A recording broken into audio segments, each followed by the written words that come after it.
ตอนนี้กำลังเดินทางไปแม่น้ำคงคาเนาะ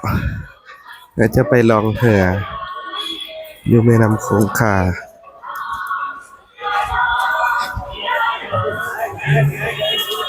ประมาณ6 โมงเช้าเนาะตอนเช้า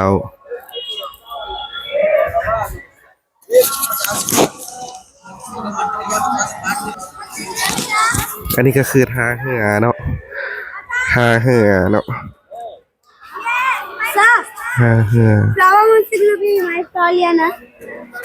Let's bag decided. ท่าเรือแม่น้ำคงคา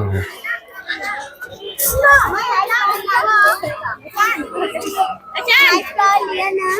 Oh, yeah, Chan, flower. Flower, sir. Flower, na. Leave, Chan. Flower.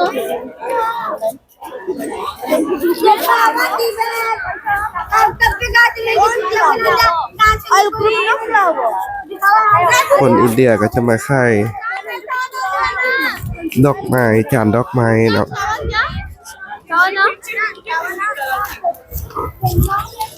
แ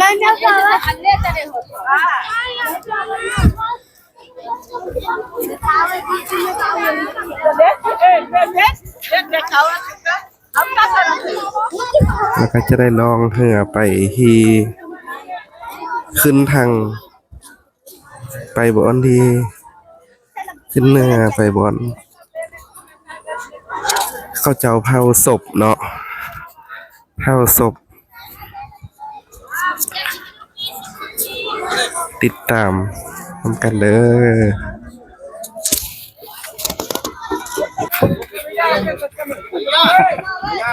हाँ नकमा देना की लाले नते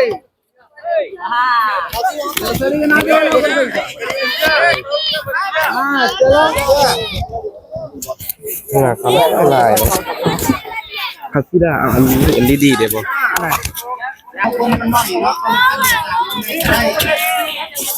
อันนี้คือว่าอาจารย์แล้วก็ไม่ออกเนาะกำลังจะขึ้นเรือเนาะลองเรือเนาะ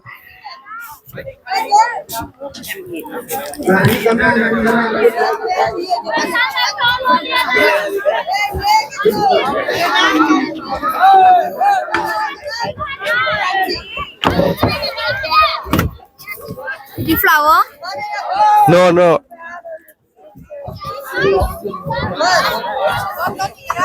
จะลองเรืออยู่ไกลขัวเนาะจะเป็นขัว2 สันสันหนึ่งจะเป็นรถน้อยแลนสันลมจะเป็นทางรถไฟเนาะ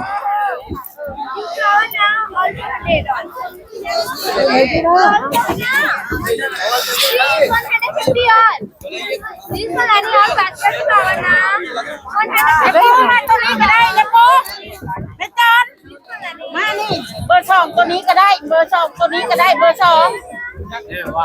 เบอร์ 2ตัวนี้ก็ได้ Chan, flower na. Flower. เบอร์ 2ตัวนี้ก็ได้เบอร์ 2เด้อตัวนี้เด้อเบอร์ 3ก็ได้ติคันเด็กคันนั้นหลายมันได้อันนี้ 3 คันขึ้นมาเลยคันนี้บัดนี้น่ะเต็มแล้วคันนั้นทำรถมาทำรถขึ้นคันนี้เลย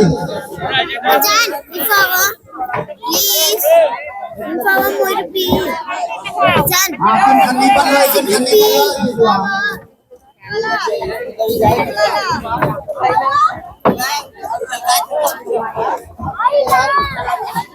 เราเทลก็ไปด้านไหนที่เป็น